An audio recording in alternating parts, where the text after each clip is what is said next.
The Shape of the Data, our tutorial.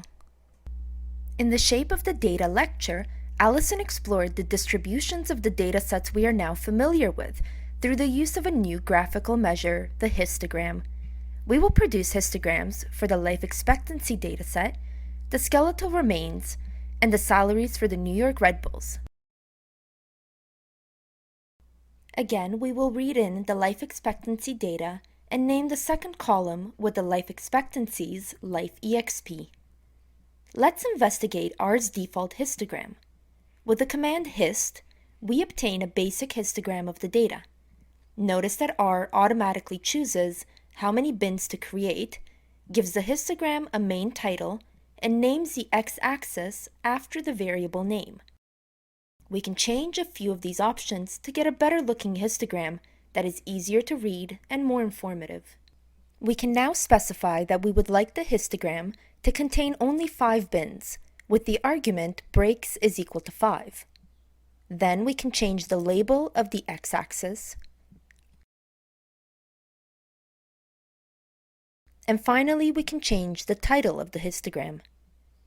It is always advised to go through the trouble of renaming the axes or the main title, because although life exp is a variable we know very well, to a casual reader this variable name can be very confusing and oftentimes misleading. What happens when we change the number of bins?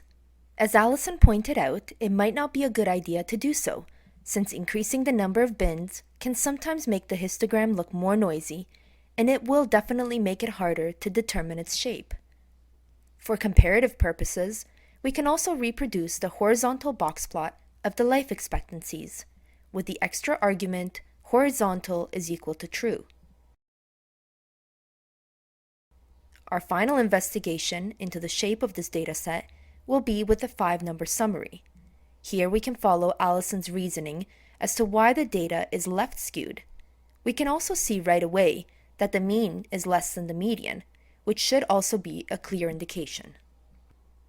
For our second dataset, the skeletal remains, we can follow a similar pattern in our investigation. First, we will begin with a histogram of the differences, dg difference, allowing R to set the default number of bins, but renaming the x-axis.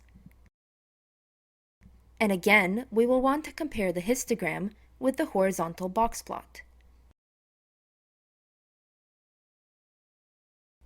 Finally, with the use of summary statistics, we can see that the data is fairly symmetric. Our last example will use the salaries of the New York Red Bulls.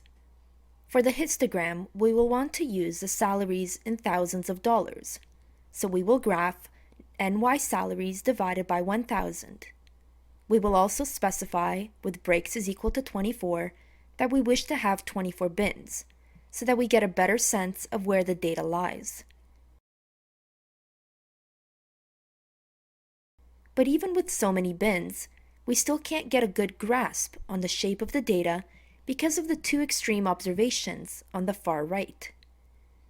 To remove these two outliers, first we will create a new variable NY_salaries underscore outliers removed and set it equal to the sorted salaries from observation 1 to 23. This will remove observations 24 and 25, which are the highest two salaries. The histogram of this new variable, in thousands of dollars, shows more clearly that the data is in fact right skewed. The horizontal box plot confirms this as well, and so do the summary statistics in the 5-number summary. As a final note, sometimes depending on the data, the summary command will have the resulting statistics accurate to a specific number of digits. You might have noticed that our mean of 119,900 does not agree with Allison's mean from the lecture of 119,904.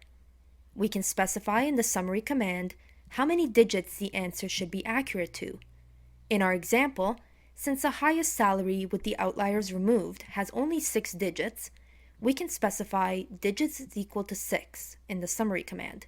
And for a more accurate answer still, we can choose to be accurate to 7 or even 8 digits.